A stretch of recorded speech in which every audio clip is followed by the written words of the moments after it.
TGT biology का most important model paper लेकर के आए हैं।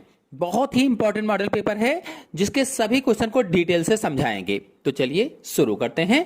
पहले क्वेश्चन को लेते हैं। निम्नलिखित में से कौन सा जंतु संघ मोलस्का का है? इनमें से कौन सा ऐसा जंतु है? Which of the following animals belong to phylum mollusca? Globe मछली, तारा मछली, रजत मछली, कटल मछली। कौन सा आंसर सही हो सकता है? वीडियो को लाइक ना किया हो तो सभी लोग जल्दी से लाइक कर दीजिए, अपने सभी दोस्तों में शेयर भी कर दीजिए। फिलहाल इसका आंसर सही होगा डी, कटल मछली। आपको बता दें कि कटल फिश को बायोल्यूमिनेसेंट भी कहा जाता है। बायोल्यूमिनेसेंट ऐसे जंतु जो प्रकाश उत्सर्जित करते हैं उन्हें ही बायोल्यूमिनेसेंट कहा जाता है, और कटल मछली को ही या कटल फिश को ही बायोल्यूमिनेसेंट कहा जाता है। और आपको बता दें इसमें से जो पहला ऑप्शन है ग्लोब मछली, यह एक वास्तविक मछली है जो बोनी फिश श्रेणी में आती है। और जो तारा मछली है तो इसमें नाम में मछली होने के बावजूद यह एकाइनोडर्मेटा संघ का जंतु है। और जो रजत मछली है यह मछली नहीं बल्कि पंखहीन कीट होता है। पंखहीन कीट जो आर्थ्रोपोडा संघ में आता है। और कटल फिश आपको बताया है कि यह संघ मोलस्का का सदस्य है और इसमें आंतरिक कवच होता है और यह अपनी स्याही छोड़ने की क्षमता के लिए जानी जाती है। नेक्स्ट क्वेश्चन है, इनमें से कौन सा अलग है? चार ऑप्शन आपके सामने दिए गए हैं। Guinea worm, hook worm, ring worm, flat worm. कौन सा अलग है बताना है। सोचिए और बताइए कि कौन सा ऑप्शन सही हो सकता है। वीडियो को लाइक ना किया हो तो लाइक कर दीजिए, अपने सभी दोस्तों में शेयर कर दीजिए ताकि ज्यादा से ज्यादा लोग जुड़ सकें। फिलहाल इसमें आंसर सही होगा सी, रिंग वर्म।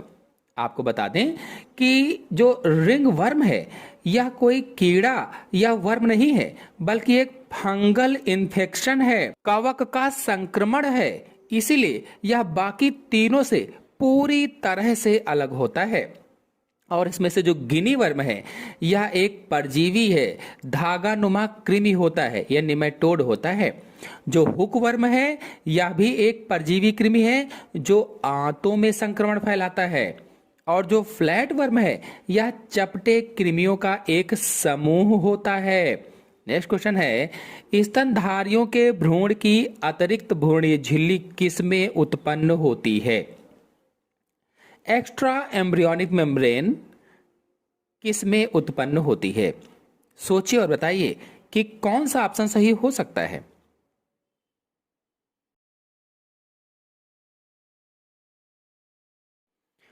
तो आंसर सही होगा इसमें से भी, ट्रोफोब्लास्ट में। बता दें कि जो ट्रोफोब्लास्ट है यह भ्रूण की बाहरी परत होती है जो पोषण प्रदान करने वाली झिल्लियों का निर्माण करती है या जैसे प्लेसेंटा होती है उसका निर्माण करती है।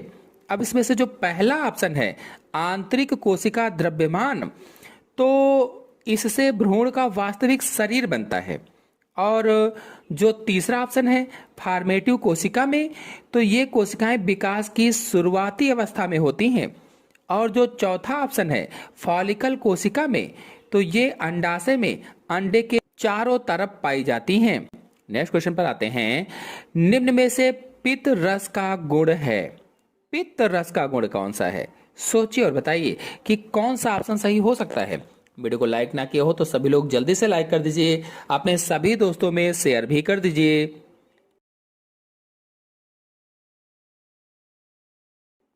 फिलहाल इसमें आंसर सही होगा पहला, इसमें कोई एंजाइम नहीं होता है। कहा गया था कि निम्न में से पित्त रस का गुण है, तो इसमें कोई एंजाइम नहीं होता है। यह सही गुण है, यानी पित्त रस पाचन में मदद तो करता है लेकिन इसमें कोई पाचक एंजाइम नहीं पाया जाता है। यह वसा का पायसीकरण करता है। अब जो इसमें से ट्रिप्सिन वाला बी वाला ऑप्शन है तो यह अग्न्याशय द्वारा निकलता है और पित्त में नहीं होता। और जो सी वाला ऑप्शन है यह एक हार्मोन है जो छोटी आंत से निकलता है। और जो डी वाला ऑप्शन है यह पाचक रस का सामान्य हिस्सा नहीं होता है। नेक्स्ट क्वेश्चन है, कार्पस स्ट्राइटम पाया जाता है। कार्पस स्ट्राइटम पैरासेल में, मेटासेल में, प्रमस्तिष्क गोलार्ध में, कार्पस स्ट्रैटम किस में पाया जाता है? सोचिए और बताइए।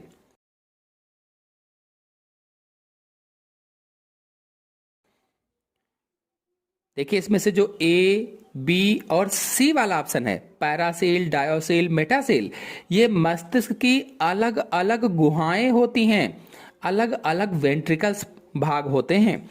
और जो डी वाला ऑप्शन है यही सही ऑप्शन है, प्रमस्तिष्क गोलार्ध। तो प्रमस्तिष्क गोलार्ध क्या है? तो कार्पस स्ट्रैटम मस्तिष्क के इसी भाग के आधार पर स्थित होता है और यह शरीर की गतिविधियों को नियंत्रित करने में महत्वपूर्ण भूमिका निभाता है। नेक्स्ट क्वेश्चन है, कशेरुकी हड्डी का मुख्य अवयव है। कशेरुकी हड्डी का मुख्य अवयव calcium phosphate, calcium carbonate, sodium chloride, potassium hydroxide. कौन सा आंसर सही हो सकता है? कशेरुकी हड्डी का मुख्य अवयव है। तो आंसर सही होगा इसमें से पहला, कैल्शियम फास्फेट। बता दें कि कैल्शियम फास्फेट हमारी हड्डियों का लगभग 70% हिस्सा बना होता है, इसी का, यानी इसी खनिज से बना होता है, जो उन्हें मजबूती प्रदान करता है। अब इसमें से जो कैल्शियम कार्बोनेट है, तो यह शंख या अंडों के छिलकों में ज्यादा पाया जाता है, हड्डियों में इसकी मात्रा कम होती है। जो सोडियम क्लोराइड है ये साधारण नमक होता है। जो पोटेशियम हाइड्रोक्साइड है यह एक रासायनिक क्षार या बेस होता है। नेक्स्ट क्वेश्चन है, रेड टाइड होता है। रेड टाइड होता है प्रोटोजोआ द्वारा, प्रवालों द्वारा, डायनोफ्लैजिलेट्स द्वारा, उपर्युक्त सभी के द्वारा। कौन सा ऑप्शन सही हो सकता है? Red tide is caused by.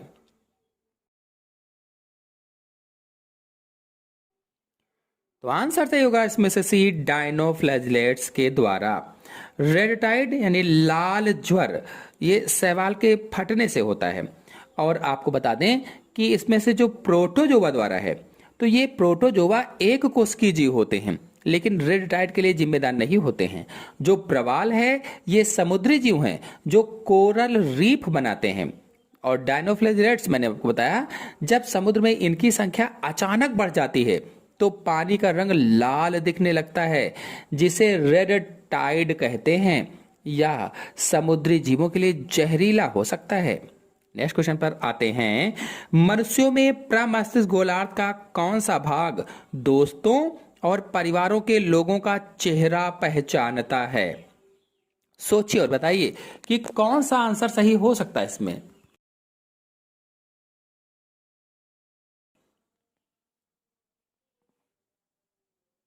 दोस्तों और परिवारों के लोगों का चेहरा पहचानता है, कौन सा भाग होगा? तो आंसर सही होगा इसमें से बी, दायां प्रमस्तिष्क गोलार्ध। आपको बता दें, जो इसमें से दायां प्रमस्तिष्क गोलार्ध है यह रचनात्मकता, संगीत और चेहरों को पहचानने की क्षमता के लिए जाना जाता है। जो पहला ऑप्शन है बायां, तो यह आमतौर पर भाषा, तर्क और गणितीय गणनाओं के लिए जिम्मेदार होता है। इस तरह से हो जाएगा। फिर अगला क्वेश्चन है, क्लोराइड शिफ्ट किसके परिवहन के लिए आवश्यक है? क्लोराइड शिफ्ट किसके परिवहन के लिए आवश्यक है? सोचिए और बताइए कि कौन सा ऑप्शन सही हो सकता है।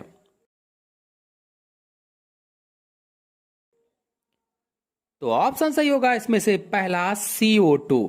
जब रक्त कार्बन डाइऑक्साइड को शरीर से फेफड़ों तक ले जाता है तो रक्त कोशिकाओं के अंदर आयन संतुलित बनाए रखने के लिए क्लोराइड आयन अंदर बाहर होते हैं और इसी प्रक्रिया को क्लोराइड शिफ्ट कहा जाता है। नेक्स्ट क्वेश्चन है, किस रुधिर वर्ग में ए और बी दोनों प्रतिरक्षी होते हैं? ऐसा कौन सा रुधिर वर्ग है ओ, ए बी जिसमें ए और बी दोनों प्रतिरक्षी पाए जाते हैं? सोचिए और बताइए। तो आंसर से होगा इसमें से पहला ओ। ब्लड ग्रुप ओ की सतह पर कोई एंटीजन नहीं होता, इसके लिए इसके प्लाज्मा में ए और बी दोनों प्रतिरक्षी या एंटीबॉडी पाए जाते हैं। इसके विपरीत ए बी ग्रुप में कोई एंटीबॉडी नहीं होती है। नेक्स्ट क्वेश्चन है, मनुष्यों द्वारा एडेनिन और ग्वानिन का उपापचयी उत्पाद है? अमोनिया, यूरिया, यूरिक अम्ल, एलेंटॉइन। कौन सा आंसर सही हो सकता है? सोचिए और बताइए।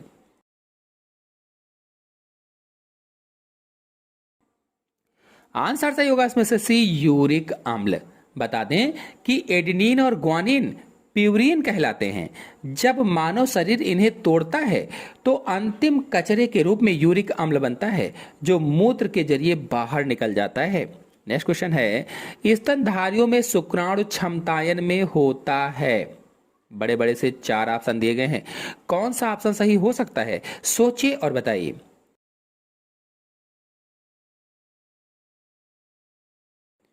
तो ऑप्शन सही होगा इसमें से बी, अग्रपिंडक अभिक्रिया होती है, यानी एक्रोसोम रिएक्शन अकर्स। बता दें क्षमतायन क्या है? कैपेसिटेशन वह प्रक्रिया है जो मादा प्रजनन मार्ग में होती है।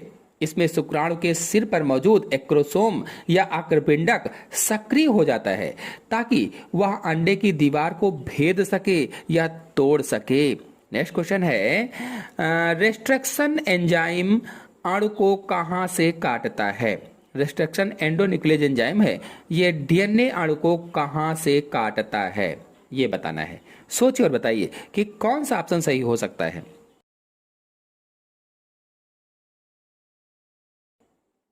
तो ऑप्शन सही होगा इसमें से सी, विशेष न्यूक्लियोटाइड अनुक्रम से काटता है, यानी रेस्ट्रिक्शन एंजाइम को आणविक कैंची कहा जाता है। यह डीएनए को कहीं से भी नहीं काटता है, बल्कि केवल एक खास पहचान वाले अनुक्रम को ढूंढकर वहीं से काटता है, स्पेसिफिक सीक्वेंस से काटता है। नेक्स्ट क्वेश्चन है, कशेरुकी के दृष्टिपटल की संवेदी तंत्रिकाएं हैं। कौन सा ऑप्शन सही होगा? सोचिए और बताइए।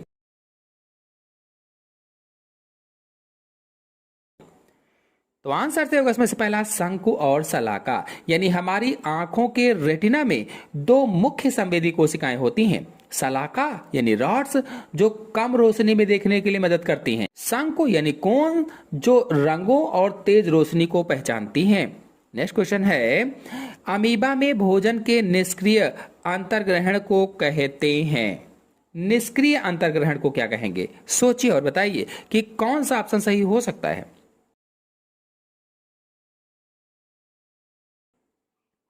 तो ऑप्शन से होगा इसमें से बी, इंपोर्ट, यानी जब भोजन का कण बिना किसी हलचल के अमीबा की सतह के संपर्क में आता है और अमीबा उसे चुपचाप अपने अंदर समा लेता है तो इसे इंपोर्ट कहते हैं। इंपोर्ट। नेक्स्ट क्वेश्चन है, एक जीन एक एंजाइम का विचार दिया था, किसने दिया था? सोचिए और बताइए।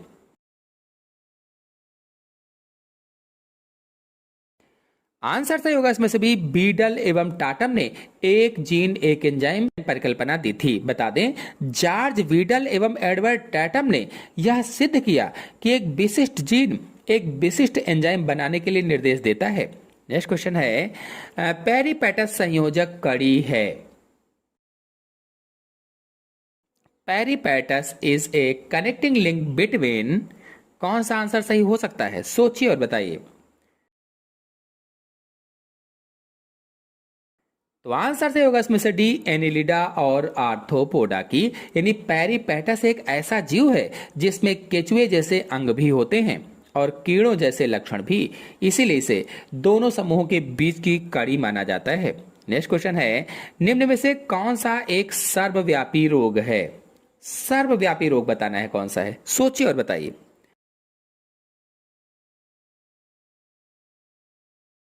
आंसर से होगा इसमें से डी, इन्फ्लुएंजा। बता दें इन्फ्लुएंजा एक ऐसा रोग है जो बहुत तेजी से पूरी दुनिया में फैल रहा है, जैसे महामारी होती है वैसे ही। और अगले क्वेश्चन पर आते हैं।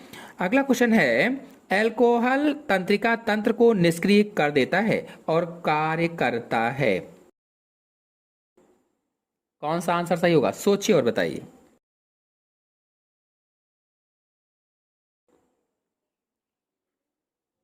तो आंसर से होगा इसमें से डी, उपरोक्त तो सभी की तरह। नेक्स्ट क्वेश्चन है, बहुप्रभावी जीन के द्वारा बीमारी होती है।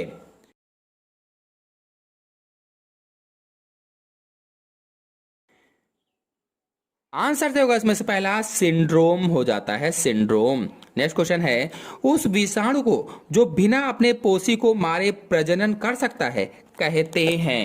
क्या कहेंगे? सोचिए और बताइए कि कौन सा आंसर सही हो सकता है।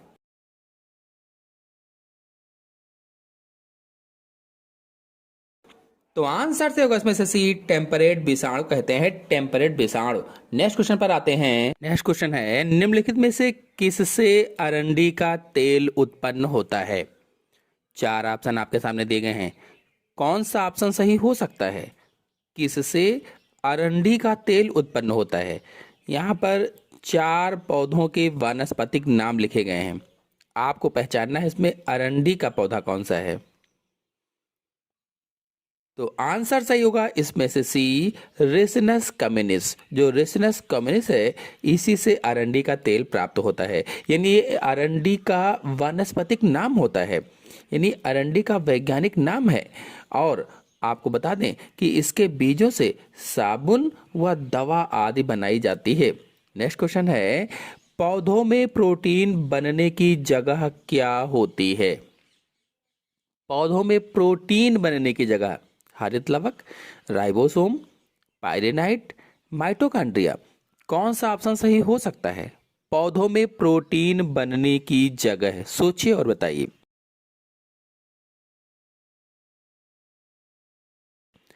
आंसर सही होगा इसमें से भी, पौधों में प्रोटीन राइबोसोम में बनती है, राइबोसोम में। नेक्स्ट क्वेश्चन है, पुरकिंजे का रेशा पाया जाता है? पुरकिंजे का रेशा मस्तिष्क में, रुधिर में, फेफड़े में, हृदय में। कौन सा ऑप्शन सही हो सकता है? सभी लोग कमेंट भी करते रहें। वीडियो कैसा लगा, वीडियो को लाइक भी करते रहें।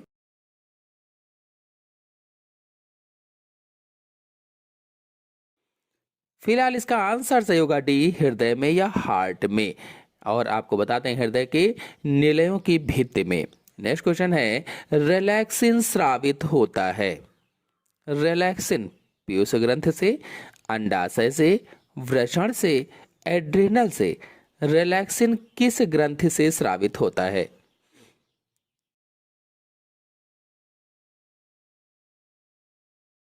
तो आंसर से होगा इसमें से भी, अंडाशय से। नेक्स्ट क्वेश्चन है, उपचर्मीय ऊतक में श्लेष्म स्रावित करने वाली कोशिका कहलाती है? श्लेष्म स्रावित करने वाली कोशिका क्या कहलाएगी? सोचिए और बताइए।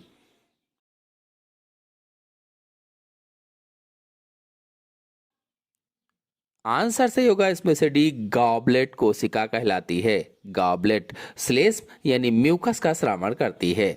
नेक्स्ट क्वेश्चन है, पॉलीटीन गुणसूत्र की खोज हुई थी? मक्खी में, कायरोनोमॉस में, ड्रोसोफिला में, क्यूलेक्स में। पॉलीटीन गुणसूत्र की खोज किसमें हुई थी? अगर इन सभी क्वेश्चन के आंसर को डिटेल से समझना चाहते हो तो हमारे प्रैक्टिस सेट देखिए, उसमें मैंने डिटेल से समझाया हुआ है। फिलहाल इसका आंसर सही होगा बी, कायरोनोमॉस में। नेक्स्ट क्वेश्चन है, पोल्ट्री में लिम्फाइड लेन्कोसिस नामक रोग का कारक है? जो लिम्फॉइड लेन्कोसिस नामक रोग है, ये मुर्गियों में होने वाला एक रोग होता है। तो इसका कारक कौन सा होगा? विषाणु, कवक, कृमि, जीवाणु। तो आंसर से होगा इसमें से पहला, विषाणु अथवा वायरस के कारण होता है। नेक्स्ट क्वेश्चन है, हेपेटाइटिस बी का टीका है?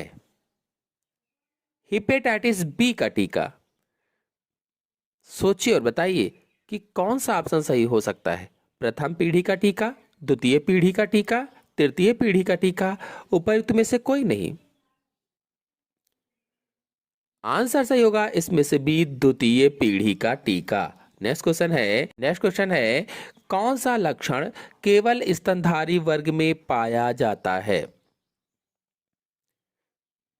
पेशीय मध्यपट, आंतरिक निषेचन, चार प्रकोष्ठ वाला हृदय, समतापीयता। आंसर से होगा इसमें से पहला, पेशीय मध्यपट यानी डायाफ्राम। नेक्स्ट क्वेश्चन है, जीनी इंजीनियरिंग में कौन सा एंजाइम जैविक कैंची का कार्य करता है? मॉलिक्यूलर सीजर का कार्य करता है? Ligase, nuclease, polymerase, restriction. तो तो आंसर से होगा इसमें से डी, रेस्ट्रिक्शन एंडोन्यूक्लियस एंजाइम अथवा रेस्ट्रिक्शन एंजाइम। नेक्स्ट क्वेश्चन है, एंटीबॉडीज है लिपिड, प्रोटीन, एंजाइम, एमिनो अम्ल, कौन सा आंसर सही हो सकता है? एंटीबॉडीज है।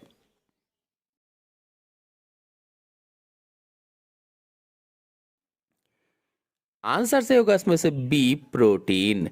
नेक्स्ट क्वेश्चन है, राइबोफ्लेविन है vitamin A, vitamin B two, vitamin C, vitamin बी12, कौन सा आंसर सही होगा? तो आंसर सही होगा इसमें से बी, विटामिन बी2। नेक्स्ट क्वेश्चन है, ई कोलाई में संलग्नता समूह की संख्या होती है 1, 2, 4, 6। ई कोलाई में संलग्नता समूह की संख्या पूछी गई। आंसर से होगा इसमें से पहला 1 होती है। नेक्स्ट क्वेश्चन है, द्विनाम नामकरण में होते हैं। द्विनाम नामकरण यानी बायोनामियल नामकरण, तो वंश और जाति होते हैं, यानी जीनस और स्पीसीज होते हैं। पहला ऑप्शन सही होगा। नेक्स्ट क्वेश्चन है, जीन्स पाए जाते हैं राइबोसोम में, लाइसोसोम में, गुणसूत्र में, स्पिरोसोम में। जीन्स किस में पाए जाते हैं? आंसर से होगा इसमें से सी, गुणसूत्र में। नेक्स्ट क्वेश्चन है, मानव भ्रूण सुरक्षित रहता है एमनियोटिक गुहा में, पेरिटोनियल गुहा में, प्लूरल गुहा में, एलेंटाइस में। भ्रूण किस में सुरक्षित रहता है?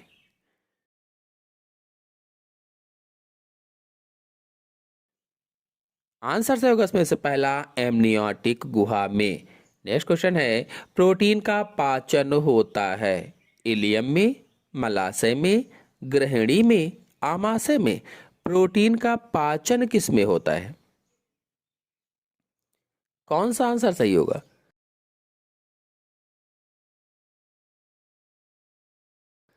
आंसर से होगा इसमें से सी, ग्रहणी में यानी डिओडेनम में। नेक्स्ट क्वेश्चन है, पेनियल ग्रंथि पाई जाती है पेनियल ग्रंथि वृक्क पर, थायराइड के निकट, मस्तिष्क में, अग्न्याशय में। अगर आप लोग सभी ग्रंथियों के बारे में डिटेल से जानना चाहते हैं तो हमारे चैनल में वीडियो अपलोडेड है, आप लोग जाकर के अच्छी तरीके से समझ सकते हैं। फिलहाल इसका आंसर सही होगा सी, मस्तिष्क में। नेक्स्ट क्वेश्चन है, प्लाज्मोडियम वाइवैक्स का उद्भवन काल है। प्लाज्मोडियम वाइवैक्स का उद्भवन काल 30 दिन, 40 दिन, 32 दिन, कौन सा आंसर सही होगा?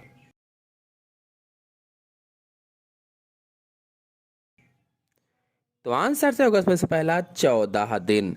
नेक्स्ट क्वेश्चन है, तारा मछली का वर्ग है पिसीज, एस्टेराइडिया, सिफेलोपोडा, आपिरियाइडिया, कौन सा आंसर सही होगा?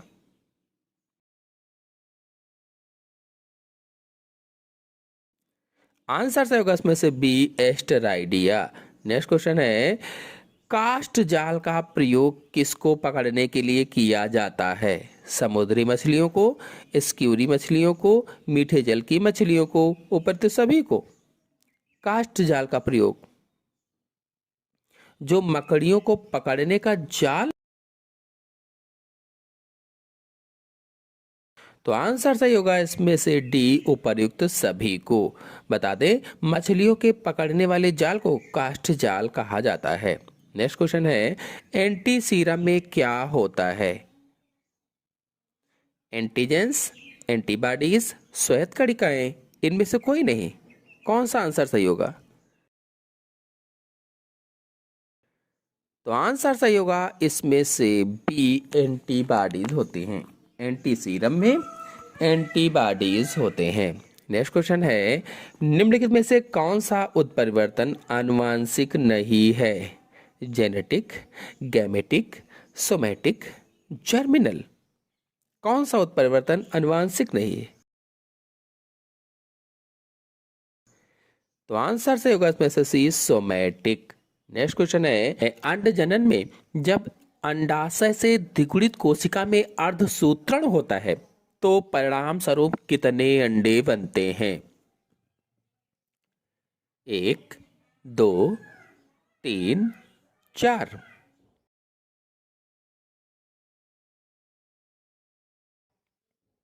तो आंसर सही होगा इसमें से पहला, एक अंडा बनता है। नेक्स्ट क्वेश्चन है, तंबाकू के धुएं में होता है। तंबाकू के धुएं में क्या होता है? चार बड़े बड़े से ऑप्शन दिए गए हैं, सोचिए और बताइए।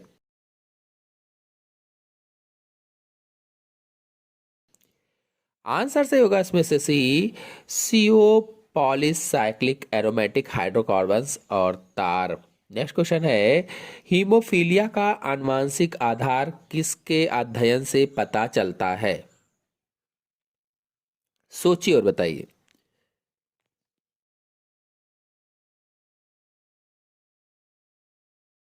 तो आंसर सही होगा इसमें से सी, पारिवारिक वंशावली। नेक्स्ट क्वेश्चन है, वह जीन जो बहुत समय से निष्क्रिय होते हैं, बंधे होते हैं एक दूसरे से, मिथाइल समूह से, एक्टिन और मायोसिन से, केंद्रिका से, किससे बंधे होते हैं? सोचिए और बताइए।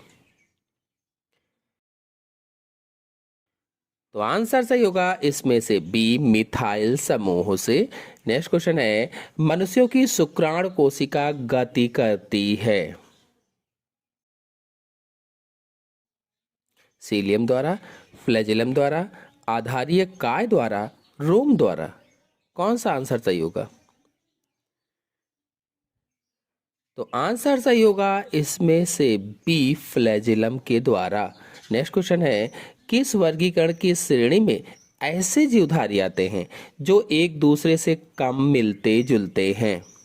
वर्ग, वंश, कुल, जाति। तो आंसर सही होगा इसमें से पहला, वर्ग या क्लास। नेक्स्ट क्वेश्चन है, अमीबा निम्नलिखित किस संघ का सदस्य है? पोरीफेरा का, प्रोटोजोआ का, एनिलिडा का, मोलस्का का। कौन सा आंसर सही होगा? सोचिए और बताइए। आंसर सही होगा इसमें से भी, प्रोटोजोआ का।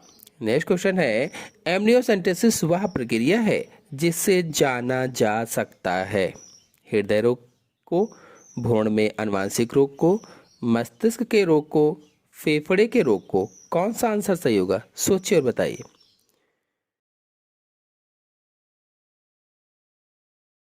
आंसर सही होगा इसमें से भी, भ्रूण के आनुवांशिक रोग को। नेक्स्ट क्वेश्चन है, आर्केंट्रॉन का बनना प्रारंभ होता है मोरुला से, ब्लास्टुला से, प्रारंभिक न्यूरोला से, प्रारंभिक गैस्ट्रुला से। कौन सा आंसर सही होगा इसमें से? सोचिए और बताइए।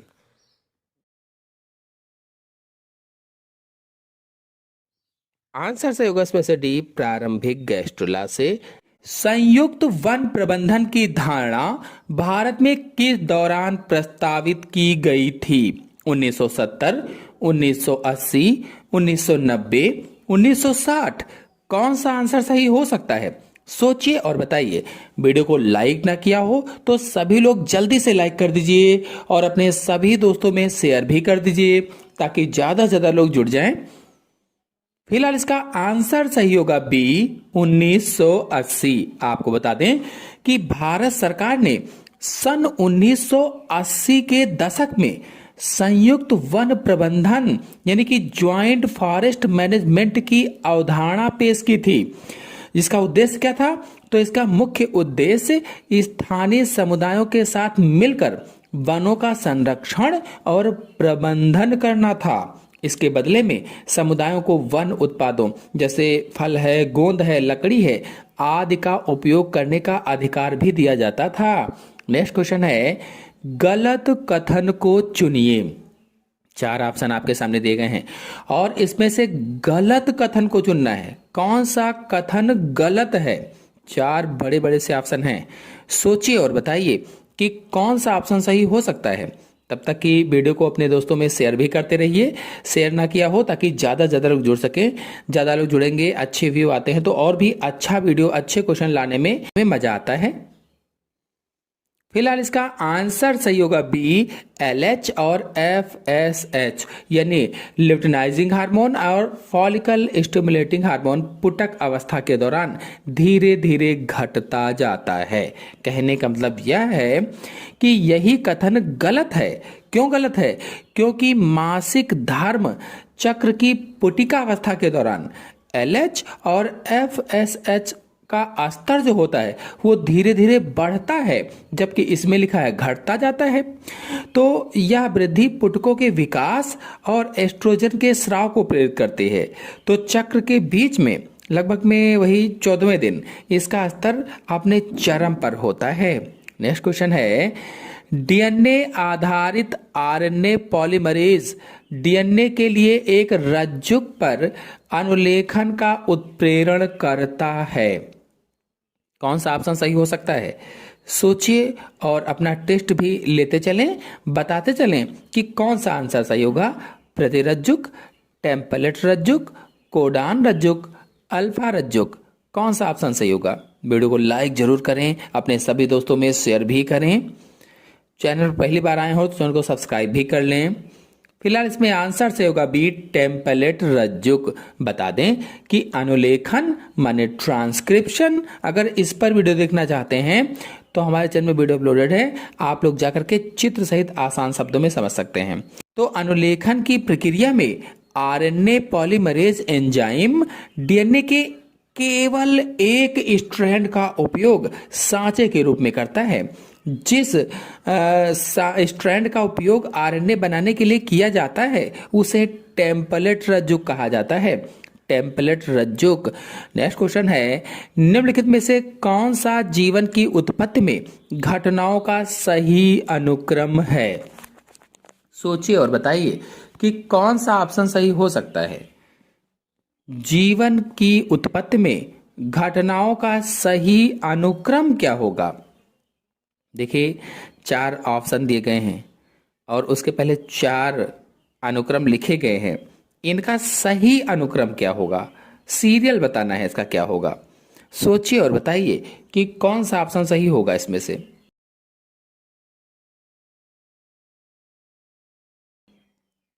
तो ऑप्शन सही होगा डी। डी का मतलब यह है कि सबसे पहले नंबर पर दूसरा वाला होगा, यानी कि कार्बनिक मोनोमर का संश्लेषण। तो जो कार्बनिक मोनोमर का संश्लेषण है, सबसे पहले अमीनो एसिड और शर्करा जैसे सरल अणु बने तो उसी को कार्बनिक मोनोमर का संश्लेषण कहा जाता है।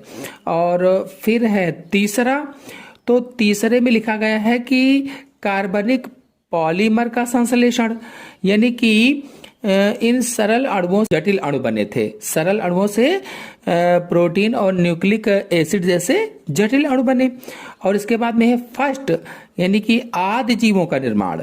तो ये झिल्ली से घिरे अणुओं के समूह थे जो जीवन की पहली कोश की संरचना के बिल्कुल करीब थे। और फिर है चौथा, यानी डीएनए पर आधारित आनुवांशिक तंत्रों का निर्माण। मतलब कि अंत में क्या हुआ कि सूचनाओं को पीढ़ी दर पीढ़ी भेजने के लिए डीएनए तंत्र विकसित हुआ। डीएनए तंत्र। नेक्स्ट क्वेश्चन है, आदि मानव से अभिनव मानव तक विकास का कालानुक्रमिक क्रम है। आदि मानव से अभिनव मानव तक विकास का कालानुक्रमिक क्रम बताना है, कौन सा होगा? सोचिए और बताइए कि कौन सा ऑप्शन सही हो सकता है इसमें से। 3 ऑप्शन आपके सामने दिए गए हैं, एक ऑप्शन कट गया है। फिलहाल इसमें से कौन सा ऑप्शन सही होगा?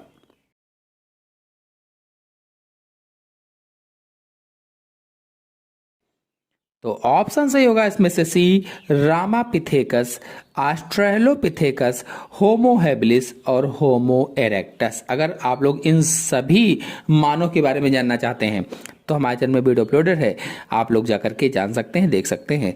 फिलहाल आपको बता दें संक्षिप्त रूप से कि जो रामापिथेकस है यह अधिक बंदर जैसा था, लेकिन इंसानों की तरह सीधा चलने की शुरुआत कर रहा था। और जो ऑस्ट्रेलोपिथेकस है ये प्रथम मानव पूर्वज माने जाते हैं जो अफ्रीका में रहते थे। और जो होमो हैबिलिस है इन्हें औजार बनाने वाला मानव कहा जाता है जिनका मस्तिष्क बड़ा था। और जो होमो इरेक्टस है ये सीधे खड़े होकर चलने वाले मानव थे और इन्होंने ही आग का आविष्कार किया था। नेक्स्ट क्वेश्चन है, निम्नलिखित में से कौन से परिभाषित शब्द मानव दंत विन्यास को वर्णित करते हैं? मानव दंत विन्यास को वर्णित करते हैं, कौन से परिभाषित करने वाले शब्द हैं? सोचिए और बताइए कि कौन सा ऑप्शन सही हो सकता है।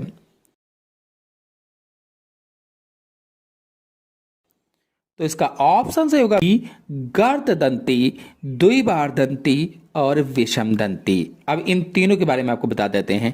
सबसे पहले गर्त दंती क्या होता है? तो इसका मतलब है कि दांत जबड़े की हड्डी के गड्ढों में धसे होते हैं, तो उसे ही गर्त दंती कहा जाता है। यानी जब दांत जो होते हैं वे जबड़े की हड्डी के सॉकेट में धसे होते हैं तो उसे गर्त दंती कहते हैं। और जो द्विबार दंती है तो मनुष्यों में जीवन में 2 बार दांत आते हैं, एक तो दूध के दांत और दूसरे स्थायी दांत, इसलिए द्विबार दंती हो गया।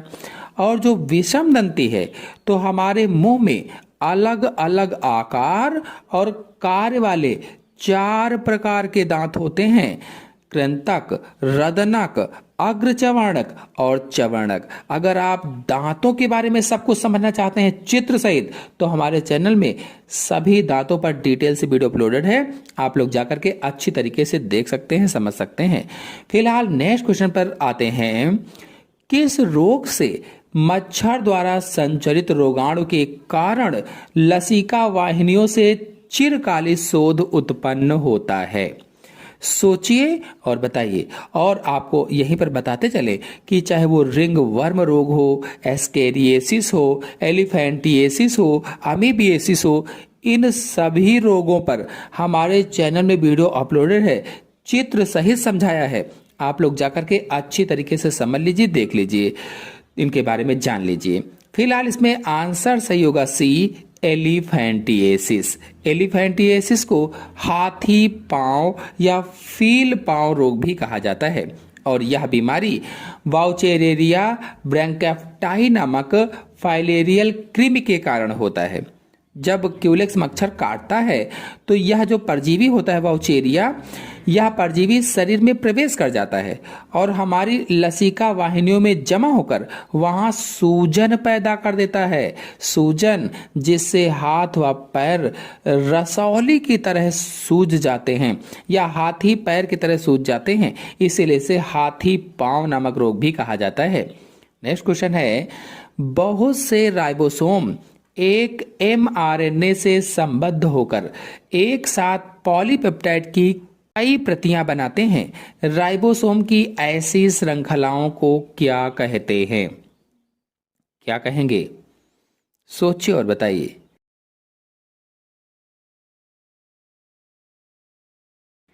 आंसर से होगा सी, बहुसूत्र कहते हैं। बता दें कि जब एक ही मैसेंजर यानी कि आरएनए यानी mRNA स्ट्रैंड पर बहुत सारे राइबोसोम एक माला की तरह जुड़ जाते हैं तो उसे बहुसूत्र या पॉलीसोम कहा जाता है। और ऐसा इसलिए होता है ताकि कोशिका एक ही समय में प्रोटीन की कई प्रतियां जल्दी से बना सके।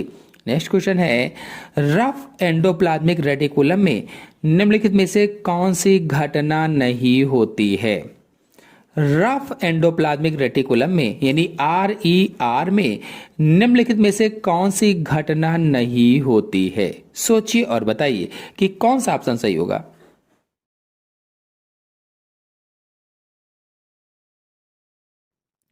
तो ऑप्शन सही होगा इसमें से डी, फास्फोलिपिड संश्लेषण। बता दें कि रफ एंडोप्लाज्मिक रेटिकुलम का मुख्य काम प्रोटीन बनाना और उन्हें फोल्ड करना है। लिपिड और फास्फोलिपिड बनाने का काम स्मूथ एंडोप्लाज्मिक रेटिकुलम का, ना कि रफ एंडोप्लाज्मिक रेटिकुलम का। नेक्स्ट क्वेश्चन है, अधिकतर कवकों में कोशिका भित्ति का एक प्रमुख अवयव कौन सा है? अधिकतर जो कवक होते हैं उसमें कोशिका भित्ति का एक प्रमुख अवयव कौन सा होता है? सोचिए और बताइए कि कौन सा ऑप्शन सही हो सकता है।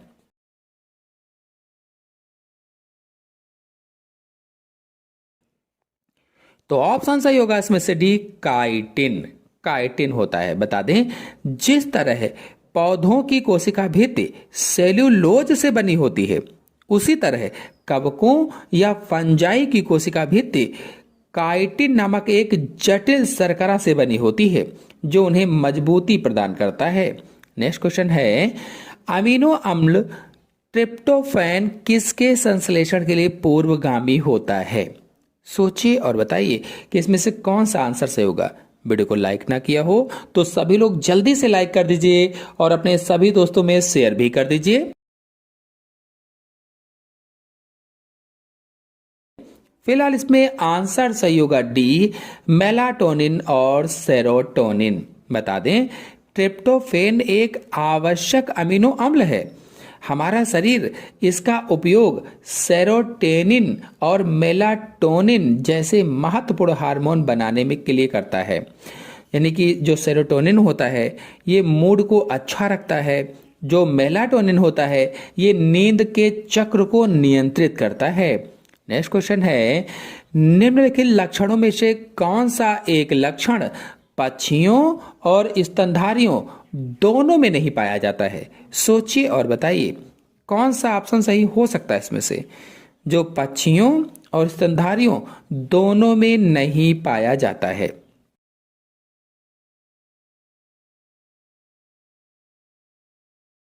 तो आंसर सही होगा इसमें से बी, सजीव प्रजकता। बता दें कि सजीव प्रजकता का अर्थ क्या है? तो सीधे बच्चे को जन्म देना। ऐसे जीव जो सीधे बच्चे को जन्म देते हैं उसे सजीव प्रजकता कहते हैं। यह मुख्य रूप से स्तनधारियों का गुण होता है या मैमल्स का गुण होता है। इसके विपरीत जो अंडज होते हैं, तो अंडज वह होते हैं जो अंडे देते हैं। तो इस तरह से हो जाएगा ये क्वेश्चन। नेक्स्ट क्वेश्चन है, राइबोसोम का एक संकुल जो आरएनए के एकल रज्जुक के साथ जुड़ा होता है क्या कहलाता है? सोचिए और बताइए कौन सा ऑप्शन सही हो सकता है। पॉलीमर, पॉलीपेप्टाइड, ओकाजाकी खंड, पॉलीसोम। ओकाजाकी खंड के बारे में अगर आप जानना चाहते हैं तो हमारे चैनल में वीडियो अपलोडेड है, आप लोग जाकर के अच्छी तरीके से समझ सकते हैं, देख सकते हैं। फिलहाल इसमें आंसर सही होगा डी, पॉलीसोम। नेक्स्ट क्वेश्चन है, डीएनए टेम्पलेट पर आरएनए निर्माण की विधि को क्या कहते हैं? डीएनए टेम्पलेट पर आरएनए निर्माण की विधि को क्या कहा जाता है? स्थानांतरण, ट्रांसडक्शन, ट्रांसक्रिप्शन, रूपांतरण। कौन सा ऑप्शन सही होगा? सोचिए और बताइए।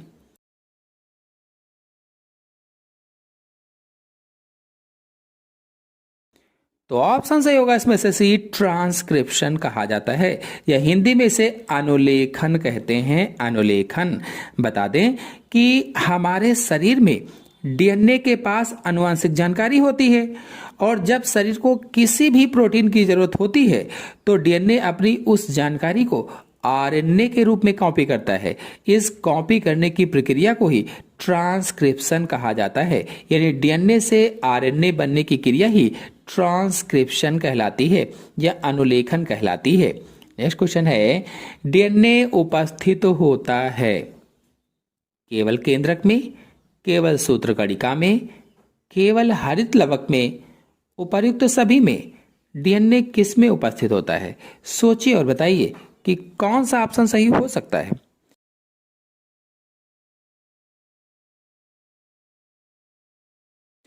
तो ऑप्शन सही होगा इसमें से डी, उपर्युक्त सभी में डीएनए पाया जाता है। यानी कि मुख्य रूप से तो देखा जाए तो डीएनए कोशिका के केंद्रक में या न्यूक्लियस में होता है, लेकिन कोशिका के दो अन्य अंग जो होते हैं वो माइटोकॉन्ड्रिया और क्लोरोप्लास्ट, तो इसमें भी डीएनए पाया जाता है। इसीलिए इन तीनों में आंसर सही हो जाएगा। नेक्स्ट क्वेश्चन है, नाइट्रिकारी जीवाणु वे होते हैं जो परिवर्तित कर सकते हैं। कौन सा ऑप्शन सही होगा? सोचिए और बताइए। तो इस क्वेश्चन का आंसर बताएंगे आप लोग। फिलहाल आपको इसमें हम दो ऑप्शन देते हैं, बी या सी। कौन सा ऑप्शन सही होगा, बी या सी? सोचकर सभी लोग कमेंट बॉक्स में रिप्लाई देंगे। नेक्स्ट क्वेश्चन पर आते हैं, निम्नलिखित में से कौन सा जीवाणु या बैक्टीरिया नाइट्रोजन यौगिकीकरण की क्षमता रखता है? कौन सा ऑप्शन सही होगा? सोचिए और बताइए। नाइट्रोजन यौगिकीकरण की क्षमता रखता है। नाइट्रोसोमोनास, नाइट्रोबैक्टर, नाइट्रोसोकोकस, राइजोबियम, कौन सा सही होगा?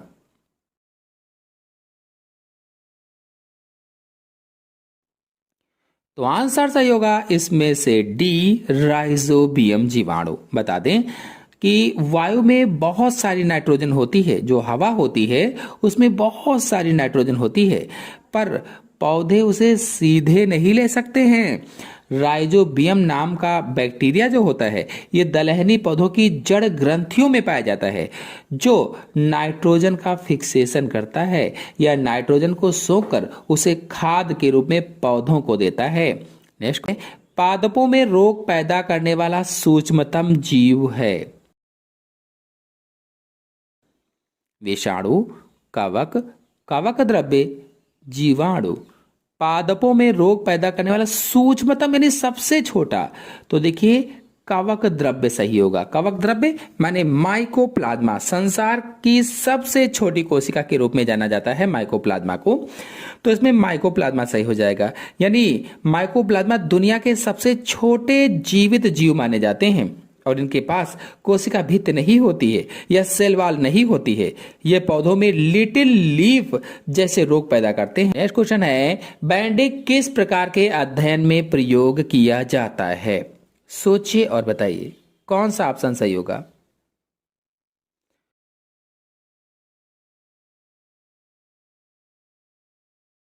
तो ऑप्शन सही होगा इसमें से सी, क्रोमोसोम मैपिंग में या गुणसूत्र मापन में। बता दें कि वैज्ञानिकों को गुणसूत्रों का गहराई से अध्ययन करना होता है, तो वे उन्हें खास रंगों से रंगते हैं और इससे गुणसूत्रों पर गहरे और हल्के रंग की पट्टियां बन जाती हैं या बैंड्स बन जाते हैं।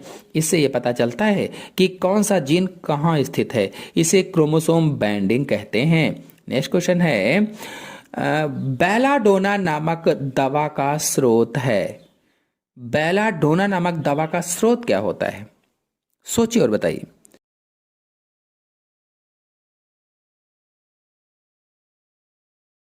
आंसर सही होगा इसमें से सी, एट्रोपा बेलाडोना। बता दें कि बेलाडोना एक औषधि पौधा होता है और इसके वैज्ञानिक नाम में ही बेलाडोना आता है। इस पौधे से प्राप्त रसायनों का उपयोग दर्द निवारक और आंखों की पुतलियों को फैलाने वाली दवाओं में किया जाता है। नेक्स्ट क्वेश्चन है, गलत मिलान का चयन कीजिए। गलत मिलान का चयन करना है, कौन सा ऑप्शन सही होगा? सोचिए और बताइए।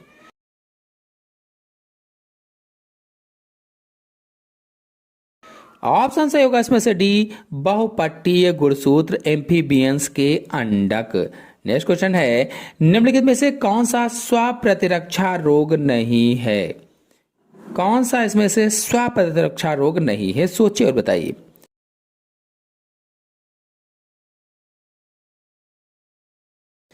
आंसर सही होगा इसमें से पहला, एल्जाइमर रोग। बता दें कि स्वप्रतिरक्षा रोग वह होता है जहां शरीर की इम्यूनिटी गलती से अपने ही अंगों पर हमला कर देती है, जैसे गठिया है, सोराइसिस है आदि में ऐसा होता है। लेकिन अल्जाइमर एक मस्तिष्क की बीमारी है जिसमें कोशिकाएं समय के साथ कमजोर होकर मरने लगती हैं और यह इम्यून सिस्टम की गलती के कारण नहीं होता है। इसीलिए इसमें आंसर सही होगा पहला, अल्जाइमर रोग है। सूची फर्स्ट और सूची सेकंड के बीच मिलान कीजिए तथा नीचे दिए गए कूट का प्रयोग कर सही विकल्प चुनिए। देखिए इधर सूची फर्स्ट लिखी गई है, इधर सूची सेकंड लिखी गई है। अब आपको मिलान करना है और मिलान करके बताना है कि कौन सा ऑप्शन सही होगा। वीडियो को लाइक ना किया हो तो सभी लोग लाइक कर दीजिए और अपने सभी दोस्तों में शेयर कर दीजिए।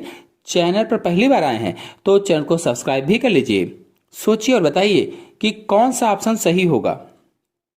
तो ऑप्शन सही होगा इसमें से सी में अब कैसे, तो सही मिलान की व्याख्या आपको बताते हैं। देखिए जो सिट्रिक एसिड है ये एस्परजिलस से मिलेगा। सिट्रिक एसिड तीसरे नंबर वाले से मिलेगा, इसीलिए सी वाले ऑप्शन में पहले 3 लिखा गया है। यानी कि सिट्रिक एसिड एस्परजिलस से मिलेगा।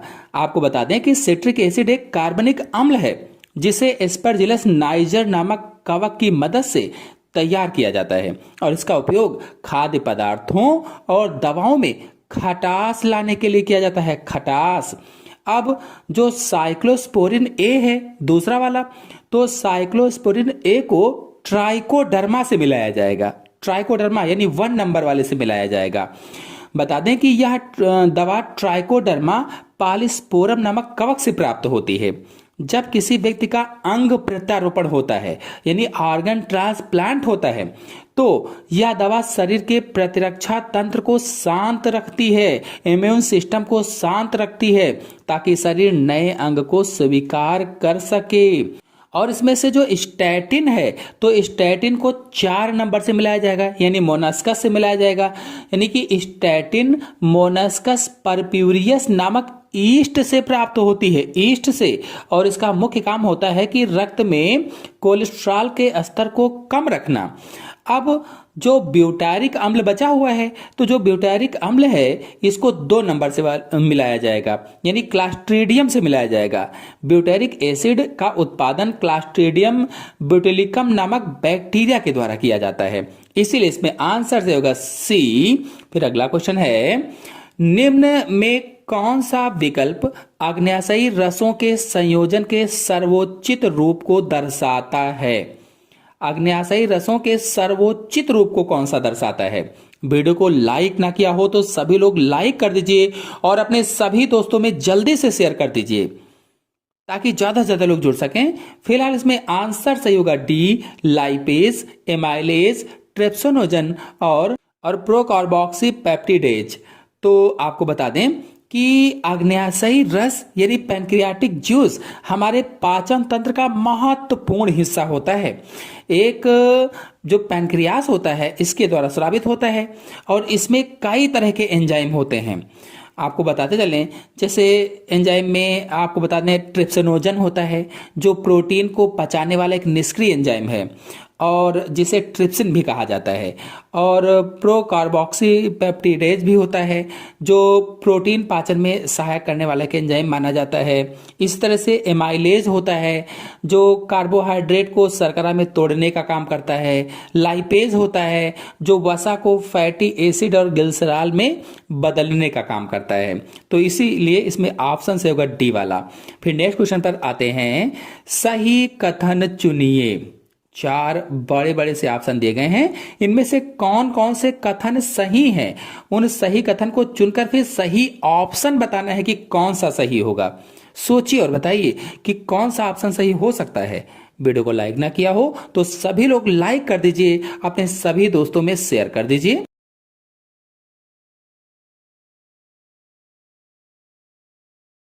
तो फिलहाल इसमें आंसर सही होगा सी, पहला, दूसरा और तीसरा ऑप्शन सही होगा। पहला, दूसरा और तीसरा ऑप्शन। बता दें कि पहला क्यों सही है? हीमोफीलिया लिंग संलग्न अप्रभावी रोग है, पहला ये है। तो यह कथन सही है। हीमोफीलिया का जीन एक्स क्रोमोसोम पर स्थित होता है, मैंने कक्षा 12 में पढ़ाया था। चूंकि यह अप्रभावी है इसीलिए पुरुषों में केवल एक प्रभावित एक्स होने पर यह रोग हो जाता है, जबकि महिलाओं को रोगी होने के लिए दोनों एक्स क्रोमोसोम पर प्रभावित जीन की आवश्यकता होती है। और जो दूसरा वाला ऑप्शन है डाउन सिंड्रोम असुगुणिता के कारण, तो यह कथन भी सही है क्योंकि असुगुणिता का अर्थ होता है गुणसूत्रों की संख्या में कमी या वृद्धि होना। तो डाउन सिंड्रोम में 21वें गुणसूत्र की एक अतिरिक्त प्रति आ जाती है, ट्राइसोमी हो जाती है, जिससे कुल गुणसूत्र की संख्या 46 के बजाय 47 हो जाते हैं। तो नेक्स्ट क्वेश्चन पर आते हैं। नेक्स्ट क्वेश्चन है, निम्नलिखित अभिलक्षणों में से कौन से मनुष्य में रुधिर वर्गों की वंशागति को दर्शाते हैं? रुधिर वर्गों की वंशागति को कौन दर्शाते हैं? सोचिए और बताइए कि कौन सा ऑप्शन सही हो सकता है।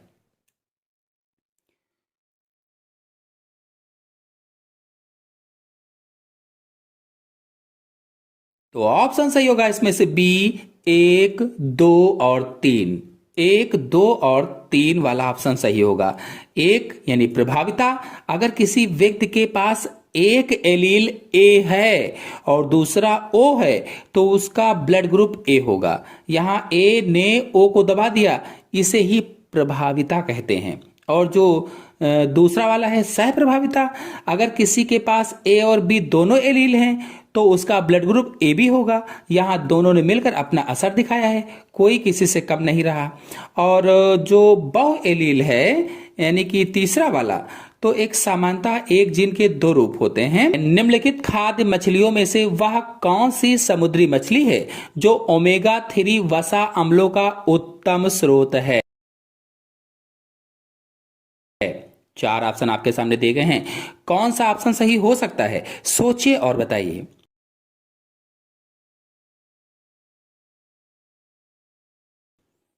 तो ऑप्शन सही होगा इसमें से पहला मैकेरील। बता दें कि ओमेगा 3 फैटी एसिड हृदय स्वास्थ्य और मस्तिष्क के कार्य के लिए बहुत महत्वपूर्ण माना गया है। मैकेरील एक समुद्री मछली है जो ओमेगा 3 वसा अम्लों का एक समृद्ध स्रोत मानी गई है, तो इसलिए इसमें ऑप्शन पहला सही होगा। नेक्स्ट क्वेश्चन है, अंतर स्पीसीज संकरण में किसके बीच समागम कराया जाता है? अंतरा स्पीसीज संकरण में किसके बीच समागम कराया जाता है? चार बड़े बड़े से ऑप्शन दिए गए हैं, कौन सा ऑप्शन सही हो सकता है? सोचिए और बताइए।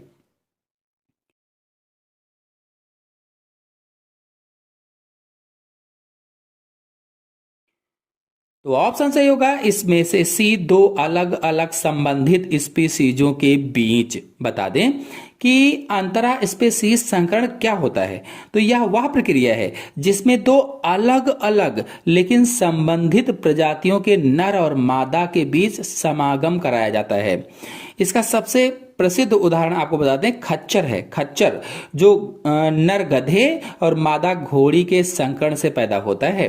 नेक्स्ट क्वेश्चन है, निम्न में से कौन मृत कोशिकाओं का बना होता है? कौन मृत कोशिकाओं का बना होता है?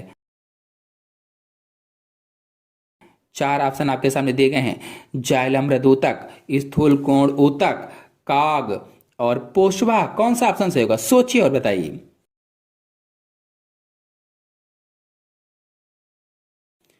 तो ऑप्शन सही होगा इसमें से सी, काग। बता दें, काग कहो चाहे कार्क कहो, कार्क तो कार्क द्वितीय वृद्धि के दौरान बनती है और इसका कोशिकाएं, जो इसकी कोशिकाएं होती हैं परिपक्व होने पर मृत हो जाती हैं और इनमें सुबेरिन का जमाव हो जाता है जो इसे पानी के लिए अभेद बनाता है।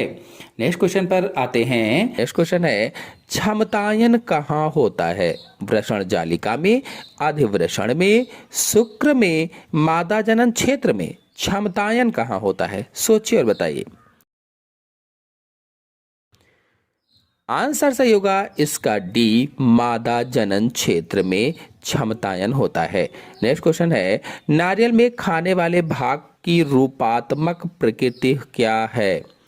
परिभ्रूणपोष, बीजपत्र, भ्रूणपोष, फल भित्ति। खाने वाले भाग को कहा गया है, सोचिए और बताइए कि कौन सा आंसर सही हो सकता है।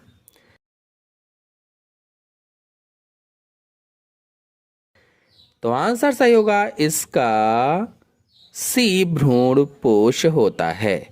नेक्स्ट क्वेश्चन है, माइलिन आच्छद किसके द्वारा उत्पन्न होता है?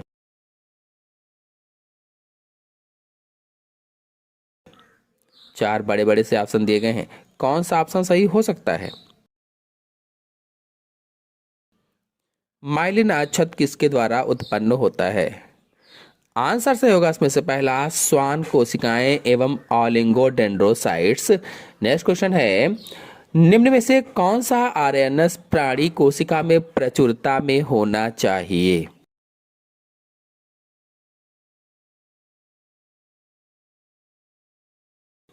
सोचिए और बताइए। आंसर से होगा इसका पहला, आरएनए लगभग 80% होता है। नेक्स्ट क्वेश्चन है, विशालतम ब्रायोफाइटा है? रिक्सिया, डावोसोनिया, एंथोसिरॉस, मार्केंसिया। कौन सा आंसर सही होगा? आंसर से होगा इसमें से बी, डावोसोनिया। नेक्स्ट क्वेश्चन है, निम्नलिखित में से कौन लाइसोसोम में बहुतायत से होता है? लाइसोसोम में कौन बहुतायत से होता है?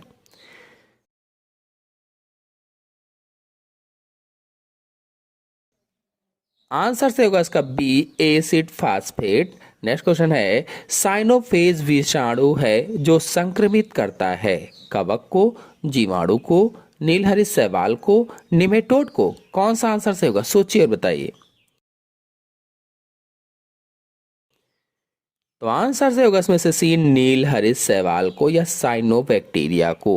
नेक्स्ट क्वेश्चन है, निम्नलिखित वातावरणीय प्रदूषकों में से बायोमैग्निफिकेशन की समस्या किस में है, सोचिए और बताइए।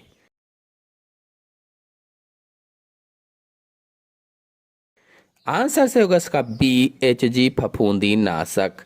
नेक्स्ट क्वेश्चन है, TMV की आनुवांशिक सामग्री होती है गुणसूत्र, DNA, RNA, उपयुक्त में से कोई नहीं।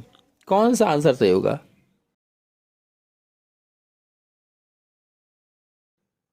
तो आंसर सही होगा इसमें से सी RNA। नेक्स्ट क्वेश्चन है, इनमें से कौन से शैवाल में द्विगुणित यौनांग होते हैं, सोचिए और बताइए।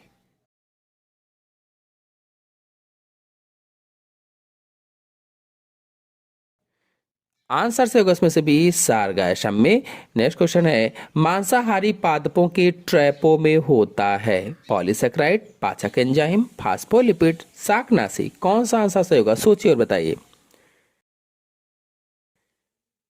आंसर से होगा इसका बी पाचक एंजाइम। नेक्स्ट क्वेश्चन है, नीलहरित शैवाल किस पौधे में नहीं पाई जाती है, साइकस, पाइनस, आजोला, एंथोसिरास। नीलहरित शैवाल किस पौधे में नहीं पाई जाती है, सोचिए और बताइए। आंसर से होगा इसमें से बी पाइनस में। नेक्स्ट क्वेश्चन पर आते हैं, निम्न में से कौन सा मानवीय क्रियाकलाप पारितंत्र को न्यूनतम हानि पहुंचाता है। चार ऑप्शन आपके सामने दिए गए हैं, जैविक खेती, स्थानांतरीय कृषि, शहरी प्रसार, आनुवांशिक इंजीनियरिंग से निर्मित पादपों की खेती। कौन सा आंसर सही हो सकता है। निम्न में से कौन सा मानवीय क्रियाकलाप पारितंत्र को या इकोसिस्टम को न्यूनतम हानि पहुंचाता है, सोचिए और बताइए। वीडियो को लाइक ना किया हो तो सभी लोग लाइक कर दीजिए और अपने सभी दोस्तों में जल्दी से शेयर कर दीजिए ताकि ज्यादा से ज्यादा लोग जुड़ जाएं। फिलहाल इसमें आंसर सही होगा पहला, जैविक खेती। आपको बता दें कि जैविक खेती में रसायनों, कीटनाशकों और सिंथेटिक उर्वरकों का उपयोग नहीं किया जाता है, उसे ही जैविक खेती कहते हैं। इसके बजाय अगर ये उपयोग नहीं करते हैं तो क्या करते हैं, तो प्राकृतिक खाद डालते हैं, जैविक नियंत्रण विधियों का उपयोग करते हैं, जिससे मिट्टी जो होती है उसकी उर्वरता बनी रहती है और पर्यावरण को कम नुकसान पहुंचता है। अन्य विकल्प जैसे शहरी प्रसार है, स्थानांतरित खेती है, तो प्रकृति को हानि पहुंचाते हैं, क्योंकि जो स्थानांतरित खेती होती है इसमें जंगलों को जलाना पड़ता है और शहरी प्रसार तो जंगलों को काटना पड़ता है, इसलिए ये हानि अधिक पहुंचाते हैं। फिलहाल इसमें आंसर पहला ही सही होगा। नेक्स्ट क्वेश्चन है, रस काष्ठ होता है, रस काष्ठ सैपोड।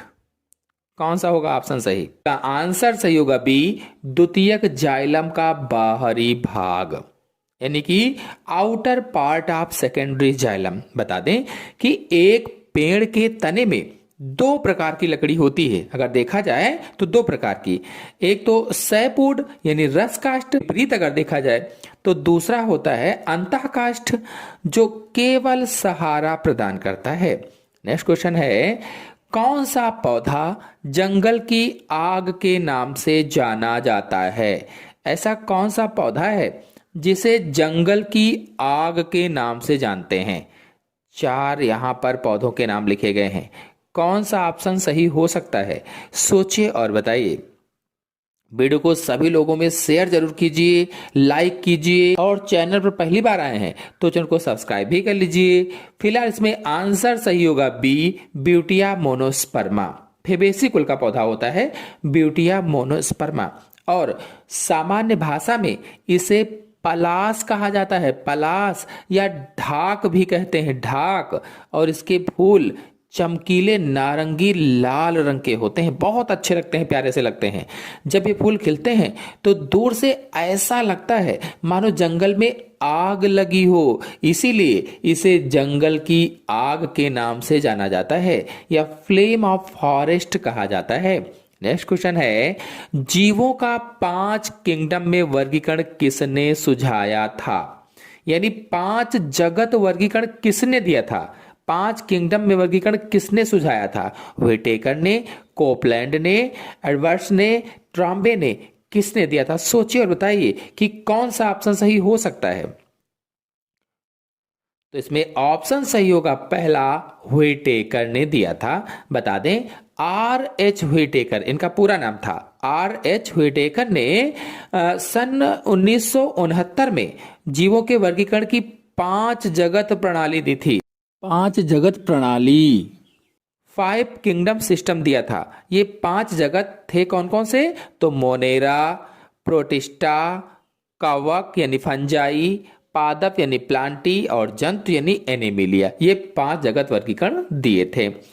अगले क्वेश्चन पर आते हैं, जाइगोस्पोरिक पुष्प जिनमें अनेकों पुंकेसर पाए जाते हैं, कौन सा ऑप्शन सही होगा? जाइगोस्पोरिक पुष्प जिसमें अनेकों पुंकेसर पाए जाते हैं, अनेकों। सोचिए और बताइए कि कौन सा ऑप्शन सही हो सकता है।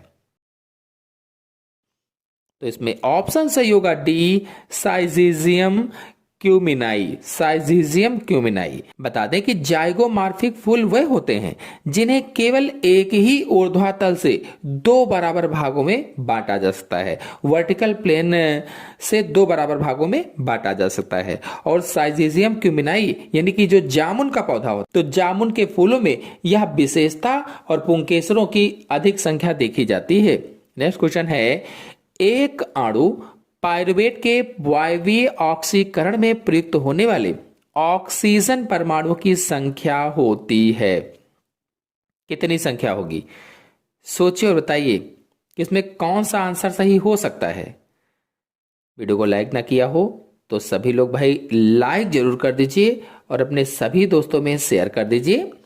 देखिए, इसमें हमारे हिसाब से तो ऑप्शन सही होगा 5। आपका क्या हिसाब बताता है आप लोग कमेंट बॉक्स में जरूर बताएं और इस क्वेश्चन को अच्छी तरीके से देख लेंगे, समझ लेंगे। तो हमारे हिसाब से क्या है, 5 है। मतलब कि जो पाइरुवेट के एक अणु होता है, उस एक अणु के वायवीय ऑक्सीकरण में उपयोग होने वाले ऑक्सीजन परमाणु की संख्या कितनी होगी? तो 5 होती है। अगर इसका स्पष्टीकरण हमसे आप मांगो तो बता दें कि पाइरुवेट का पूर्ण ऑक्सीकरण संतुलित रासायनिक समीकरण के माध्यम से समझा जा सकता है। ये समीकरण देखिए, आपको हम बताते हैं।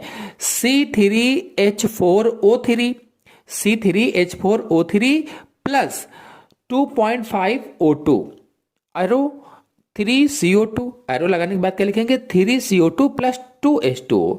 अब इस समीकरण में पाइरुवेट के एक अणु को पूर्णतः ऑक्सीकृत करने के लिए 2.5 ऑक्सीजन अणु यानी O2 की आवश्यकता होती है।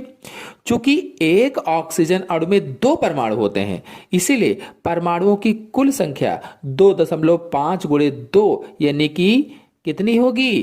5 होगी, 5। तो इस तरह से 5 ऑप्शन सही होगा। आप अगर 6 को मानते हैं तो कमेंट बॉक्स में जरूर बताएं। नेक्स्ट क्वेश्चन है, वायवीय श्वसन में इलेक्ट्रॉन का अंतिम ग्राही होता है। वायवीय श्वसन में इलेक्ट्रॉन का अंतिम ग्राही कौन सा होता है? जल, आर्बिको2, साइटोक्रोम, A3, FMN। इस क्वेश्चन का आंसर आप सभी लोग कमेंट बॉक्स में बताएंगे कि इसमें कौन सा आंसर सही होगा। सभी लोग रिप्लाई जरूर दें कि इसमें कौन सा आंसर सही होगा, कारण सहित बताएं। फिलहाल अगले क्वेश्चन पर आते हैं। डीएनए प्रतिकृति प्रक्रिया है। डीएनए प्रतिकृति प्रक्रिया है, कौन सा ऑप्शन सही होगा? सोचिए और बताइए।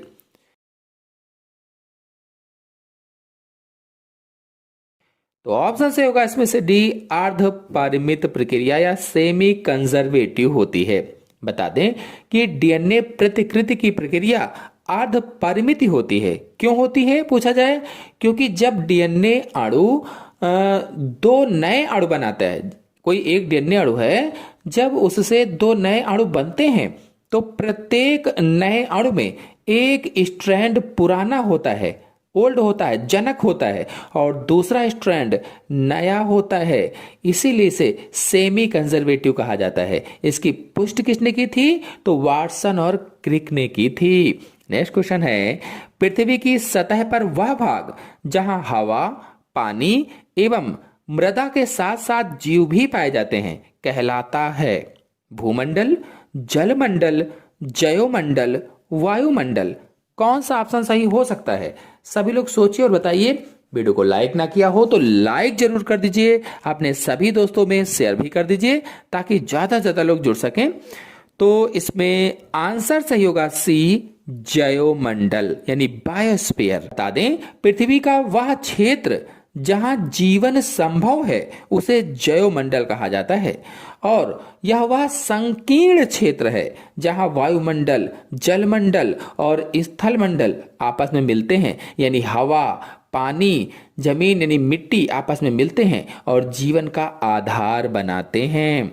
नेक्स्ट क्वेश्चन पर आते हैं, हरित प्रभाव या हरित ग्रह प्रभाव से संबंधित गैसें हैं। हरित ग्रह यानी ग्रीन हाउस इफेक्ट से संबंधित गैसें कौन सी हैं? कौन सा ऑप्शन सही होगा इसमें से? सोचिए और बताइए। तो ऑप्शन सही होगा इसमें से पहला CO2 यानी कार्बन डाइऑक्साइड, N2 और CFCl3। ये हरित ग्रह प्रभाव से या ग्रीन हाउस इफेक्ट गैसें होती हैं। बता दें कि ग्रीन हाउस गैसें वह होती हैं जो पृथ्वी के वायुमंडल में गर्मी को रोक लेती हैं या गर्मी को ट्रैप करती हैं, जिससे ग्लोबल वार्मिंग होती है। ग्लोबल वार्मिंग पर हमारे चैनल में वीडियो पड़ा हुआ है, आप लोग चाहें तो जाकर के देख सकते हैं। और ग्रीन हाउस पर भी पड़ा हुआ है, अच्छे से चित्र से समझाया हुआ है, वो भी जाकर के देख सकते हैं। तो मुख्य ग्रीन हाउस गैसों में कार्बन डाइऑक्साइड है, मेथेन है, NO2 यानी कि नाइट्रस ऑक्साइड है, और क्लोरोफ्लोरोकार्बन यानी कि CFC है। तो ये सभी मुख्य ग्रीन हाउस गैसें होती हैं, और O3 यानी ओजोन और जलवाष्प भी इसमें योगदान देती हैं। नेक्स्ट क्वेश्चन पर आते हैं, निम्नलिखित कवकों में से किसके सर्वप्रथम विषाणु रोगों के संचरण से संबद्ध होने की जानकारी दी गई थी? कौन सा ऑप्शन सही होगा? सोचिए और बताइए।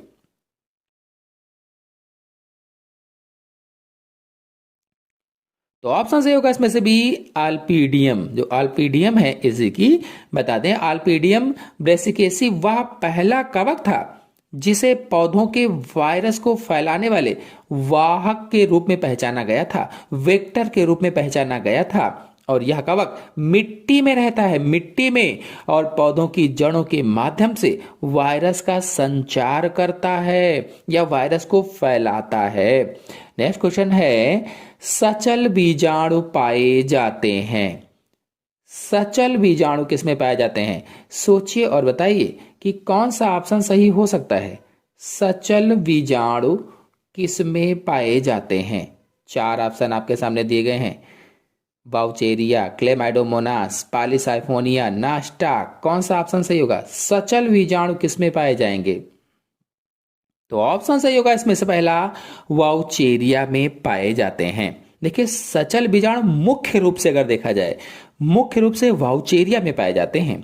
अगर डिटेल से बताएं तो वाउचेरिया में अलैंगिक प्रजनन मुख्य रूप से चल बीजाणुओं द्वारा होता है, यह जूस्पोर के द्वारा होता है, जिन्हें उनके बहुफ्लैजिलेटेड या बहुफ्लैजिलेट और बहुकेंद्रकी होने के कारण सिंजोस्पोर कहा जाता है। सिंजोस्पोर क्या कहते हैं?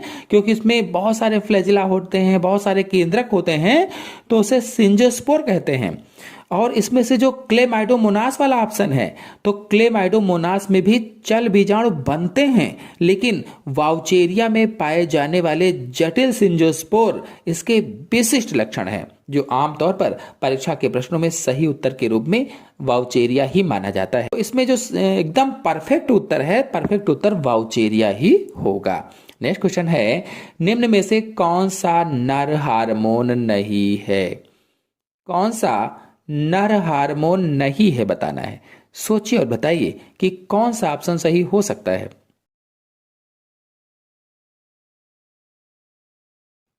तो इसमें ऑप्शन सही होगा सी 17 बीटा एस्ट्राडायोल। ये नर हार्मोन नहीं है। तो ये कौन सा हार्मोन है? ये मादा हार्मोन होता है, मादा हार्मोन, फीमेल हार्मोन है जो एस्ट्रोजन का सबसे शक्तिशाली रूप होता है और यह महिलाओं को प्रजनन अंगों के विकास के लिए जिम्मेदार होता है। नेक्स्ट क्वेश्चन है, निम्नलिखित में से मनुष्य का सबसे निकट संबंधी है? मनुष्य का सबसे निकट संबंधी कौन सा होता है? जब हमने मानव विकास वाला पढ़ाया था तो उसमें समझाया था 12 में, क्रोमैग्नन मानव क्या होता है, जावा मानव क्या है, ओरंगुटान क्या है, और भी बहुत सारे मानव समझाए थे। तो आप लोग चाहें तो जाकर के वो मानव देख सकते हैं, चित्र सही समझाया हुआ है। फिलहाल इसमें आंसर सही होगा सी क्रोमैग्नन मानव। बता दें, क्रोमैग्नन मानव को आधुनिक मानव का सीधा पूर्वज माना जाता है और इनकी शारीरिक संरचना आधुनिक मनुष्यों से बहुत मिलती जुलती थी और ये गुफाओं में चित्रकारी करते थे, औजारों का उपयोग करना भी जानते थे। नेक्स्ट क्वेश्चन है, ऊर्जा का मुख्य नवीकरणीय स्रोत है? मुख्य नवीकरणीय स्रोत कौन सा होगा? वन, ईंधन, गैस, मवेशी का गोबर, कोयला। कौन सा ऑप्शन सही हो सकता है? सोचिए और बताइए।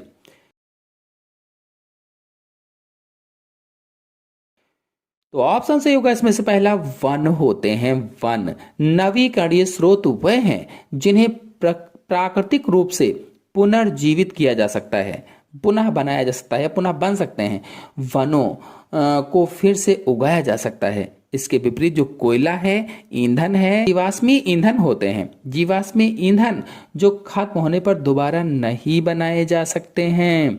नेक्स्ट क्वेश्चन है, सींग वाला मेढक किस वर्ग से संबंधित है? सींग वाला जो मेढक है ये किस वर्ग से संबंधित है बताना है। सोचिए और बताइए कि कौन सा ऑप्शन सही हो सकता है। कंफ्यूजन वाला प्रश्न है, ये टिपिकल प्रश्न है, सोचकर बताइए। तो आंसर सही होगा इसमें से सी एम्फीबिया। बता दें, सींग वाला मेढक या हॉर्न फ्रॉग, जिसे अक्सर अपनी बनावट के कारण पकमैन फ्रॉग भी कहा जाता है, पकमैन फ्रॉग, जीव विज्ञान के वर्गीकरण के अनुसार इसका संघ कार्डेटा होता है। किस संघ में है? तो कार्डेटा संघ में है, क्योंकि इसमें रीढ़ की हड्डी पाई जाती है और इसका वर्ग एम्फीबिया होता है। क्यों एम्फीबिया में है? क्योंकि यह एक उभयचर प्राणी है जो जल और थल दोनों पर रह सकता है और इसका गण एन्यूरा होता है। जो डी वाला ऑप्शन है इसका गण है। तो गण एन्यूरा क्यों है? क्योंकि इसमें पूंछ नहीं होती है, इसके पिछले पैर कूदने के लिए विकसित होते हैं। नेक्स्ट क्वेश्चन है, मानव मस्तिष्क में मौजूद कोशिकाओं की संख्या है? मानव मस्तिष्क में मौजूद कोशिकाओं की संख्या कितनी होती है बताना है। सोचिए और बताइए कि कौन सा ऑप्शन सही हो सकता है। 10 बिलियन, 1 बिलियन, 100 बिलियन, 200 बिलियन। तो आंसर सही होगा इसमें से सी 100 बिलियन मानव मस्तिष्क में कोशिकाएं पाई जाती हैं। बता दें, हाल के शोधों के अनुसार मानव मस्तिष्क में लगभग 86 से 100 अरब न्यूरॉन्स पाए जाते हैं या तंत्रिका कोशिकाएं पाई जाती हैं। इसके अलावा अरबों अन्य सहायक कोशिकाएं भी होती हैं। नेक्स्ट क्वेश्चन है, एमाइक्राइन कोशिकाएं उपस्थित होती हैं? एमाइक्राइन कोशिकाएं किस में उपस्थित होती हैं? सोचिए और बताइए कि कौन सा ऑप्शन सही हो सकता है।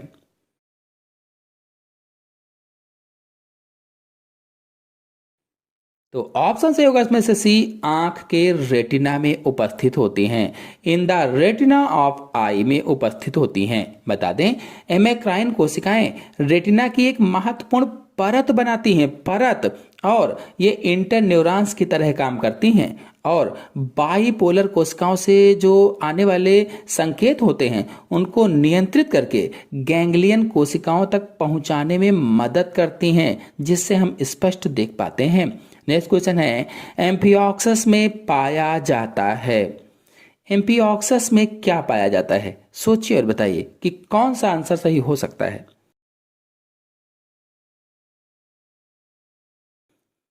तो इसमें आंसर सही होगा पहला, मुख छद की उपस्थिति पाई जाती है, प्रेजेंस ऑफ ओरल हुड पाया जाता है। बता दें, एम्फिऑक्सस एक छोटा समुद्री जीव है। इसके मुख के चारों तरफ एक ओरल हुड होता है जिसमें बालों जैसी संरचनाएं होती हैं जो पानी से भोजन छानने में मदद करती हैं। छानने में यह जीव सक्रिय रूप से तैर सकता है, इसलिए यह निष्क्रिय नहीं है। नेक्स्ट क्वेश्चन है, स्टैटोसिस्ट अंग है। स्टैटोसिस्ट अंग सुरक्षा का, आक्रमण का, संतुलन का, रासायनिक संवेदना ग्रहण का। कौन सा ऑप्शन सही हो सकता है? स्टैटोसिस्ट अंग है। तो ऑप्शन सही होगा इसमें से सी, संतुलन का। बता दें कि स्टैटोसिस्ट कई आकशेरुकी जीवों में पाया जाता है, जैसे झींगा में पाया जाता है, घोंघा में पाया जाता है, जेलीफिश में पाया जाता है। इनमें स्टैटोसिस्ट पाया जाता है और ये सभी आकशेरुकी जंतु होते हैं और यह जीव को गुरुत्वाकर्षण का पता लगाने और शरीर का संतुलन बनाए रखने में मदद करता है। जो स्टैटोसिस्ट है ये किस चीज में मदद करता है? तो गुरुत्वाकर्षण का पता लगाने और शरीर का संतुलन बनाए रखने में मदद करता है। इसमें एक छोटा कण होता है जिसे स्टैटोलिथ कहते हैं, जो शरीर के हिलने पर संवेदी कोशिकाओं को संदेश भेजता है। जब शरीर हिलता है तो शरीर के हिलने पर संवेदी कोशिकाओं को संदेश भेजता है। नेक्स्ट क्वेश्चन है, चेकर बोर्ड विधान का प्रस्ताव किसने दिया था? चेकर बोर्ड विधान का प्रस्ताव किसने दिया था? सोचिए और बताइए। मेंडल, पोनेट, कॉरेंस, डार्विन, किसने दिया था? सोचकर बताइए। तो आंसर सही होगा इसमें से बी, पुनेट ने दिया था। बता दें, आनुवांशिकी में चेकर बोर्ड या पुनेट स्क्वायर का निर्माण ब्रिटिश आनुवांशिक विज्ञानी रोजनाल्ड पुनेट ने दिया था। अगर आप लोग पुनेट स्क्वायर को अच्छे से समझना चाहते हैं तो हमारे चैनल पर पुनेट स्क्वायर पर वीडियो अपलोडेड है, आप लोग जाकर के अच्छी तरीके से समझ सकते हैं। और आपको बताते चलें कि इसका उपयोग यह अनुमान लगाने के लिए किया जाता है कि माता पिता के जीन के मेल से संतान में किस प्रकार के लक्षण आने की संभावना है। नेक्स्ट क्वेश्चन है, मंगोलॉयड स्थिति संबंधित होती है। मंगोलॉयड स्थिति किससे संबंधित है? सोचिए और बताइए कि कौन सा ऑप्शन सही हो सकता है। तो इसमें ऑप्शन सही होगा बी, ट्राइसोमी से संबंधित होती है। बता दें कि 21वीं जोड़ी में त्रिसूत्रता या ट्राइसोमी के कारण डाउन सिंड्रोम हो जाता है। और डाउन सिंड्रोम जो है ये हमारे चैनल में इस पर फुल वीडियो अपलोडेड है, आप लोग जाकर के देख सकते हैं। और जब यह सिंड्रोम हो जाता है तो व्यक्ति की जो बुद्धि होती है मंद हो जाती है, जो उसका मुख होता है मंगोलों जैसा हो जाता है। इसीलिए इसे मंगोलियाई जड़ बुद्धिता भी कहा जाता है या मंगोलियाई जड़ता भी कहा जाता है। नेक्स्ट क्वेश्चन है, जब F1 पौधे को पैतृक बौने पौधे से संकरित किया जाता है तो संतति का जीन प्ररूपी अनुपात होता है। क्या अनुपात होगा? सोचिए और बताइए।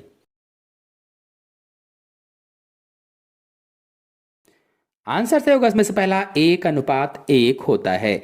इस प्रकार के क्रॉस को टेस्ट क्रॉस कहते हैं। टेस्ट क्रॉस जिसमें कैपिटल डी स्मॉल डी और गुड़े स्मॉल डी के क्रॉस से दो प्रकार की संतति बनती है, कैपिटल डी स्मॉल डी और स्मॉल डी यानी लंबा और बौना। इसका अनुपात 50% होगा। इस तरह से 1:1 का अनुपात हो जाएगा। नेक्स्ट क्वेश्चन है, निम्नलिखित में से कौन पादप समूह जुरैसिक कल्प के समय पृथ्वी की वनस्पति में प्रभावी था? सोचिए और बताइए कि कौन सा ऑप्शन सही हो सकता है।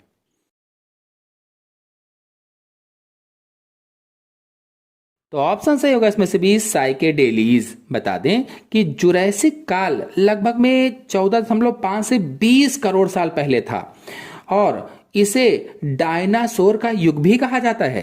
डायनासोर का युग और साइकेड्स युग भी कहा जाता है। और इस समय जो जीव थे पूरी तरह से पृथ्वी पर सबसे अधिक प्रभावी थे। नेक्स्ट क्वेश्चन है, निम्नलिखित संरचनाओं में से कौन सा एक गाल्जी परिसर में क्रियागत इकाई है? कौन सा ऑप्शन से होगा? सोचिए और बताइए। आंसर से होगा इसमें से पहला सिस्टर्नी। बता दें गाल्जी काय चपटी थैलीनुमा संरचना से बना होता है जिन्हें सिस्टर्नी कहते हैं। यही वे इकाइयां हैं जहां प्रोटीनों की छटाई, पैकेजिंग और मॉडिफिकेशन का मुख्य कार्य होता है। नेक्स्ट क्वेश्चन है, लाइकोपोडियम के तने में किस प्रकार की स्टील पाई जाती है? बहुत ही इंपॉर्टेंट क्वेश्चन है। साइफोनोस्टील, पॉलीस्टील, प्रोटोस्टील, मेरिस्टील, लाइकोपोडियम के तने में किस प्रकार की स्टील पाई जाती है? सोचिए और बताइए। तो ऑप्शन सही होगा इसमें से सी, प्रोटो स्टील पाई जाती है। स्टील पौधे के तने का केंद्रीय संवहनी हिस्सा होता है। लाइकोपोडियम एक टेरिडोफाइट है और इसमें सबसे आदिम प्रकार की स्टील पाई जाती है जिसे प्रोटो स्टील कहा जाता है। इसमें जाइलम के बीच में पिथ नहीं पाया जाता है। नेक्स्ट क्वेश्चन है, रेशम का रासायनिक प्रकृति होती है। रेशम की रासायनिक प्रकृति क्या होती है? प्रोटीन, लिपिड, कार्बोहाइड्रेट, काइटिन, क्या होगा? सोचिए और बताइए। आंसर से होगा इसमें से पहला प्रोटीन होती है। बता दें रेशम यानी सिल्क मुख्य रूप से दो प्रकार के प्रोटीनों से बना होता है, फाइब्रोइन और सेरिसिन। तो रेशम का कीड़ा जो होता है बॉम्बेक्स मोरी, इसे अपनी लार ग्रंथियों से स्रावित करता है और रेशम कीट पालन को सेरीकल्चर के नाम से जाना जाता है। नेक्स्ट क्वेश्चन है, बहुरूपी प्राणी है। सोचिए और बताइए कि कौन सा ऑप्शन सही हो सकता है? बहुरूपी प्राणी।